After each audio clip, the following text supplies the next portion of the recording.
మన మధ్యలో ఉన్నటువంటి పాస్టర్ గారు మనల్ని ప్రార్థనలో నడిపిస్తారు. ప్రభునామ స్తోత్రాలు. మీ అందరికి వందనాలు. మీరందరు బాగున్నారా? మేము బాగున్నాం. మీరందరు బాగున్నారు మేము కోరుకుంటున్నాం. మరి చెప్పబడ్డ వాక్య లేఖనాలు బట్టి మీరు వింటున్నారని మేము ఆశిస్తున్నాం. ఇంకా తెలియనటువంటి వారికి కూడా మరి మీరు తెలియచేయాలి. పలానా టయానికి టీవీలో వస్తుంది, మరి యూట్యూబ్ ద్వారా వస్తుందని మీరందరూ విని మారు మనసు లేని వారు మారు మనసు పొందుకుంటారు. మరి ప్రతి ఒక్కరు కూడా రక్షణ లేని బిడ్డలు రక్షణ పొందుకుంటారని ఆశపడుతున్నాము.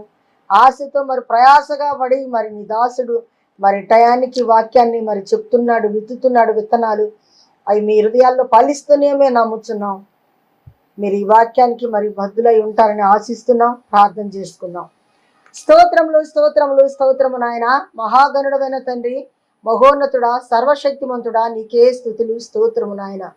నువ్వు గొప్ప దేవుడు ప్రభా, నీకు స్తోత్రాలయ్యా. నిన్ను నమ్ముకున్న బిడ్డలు ఎన్నడూ విడిచిపెట్టనన్నావు ప్రభా.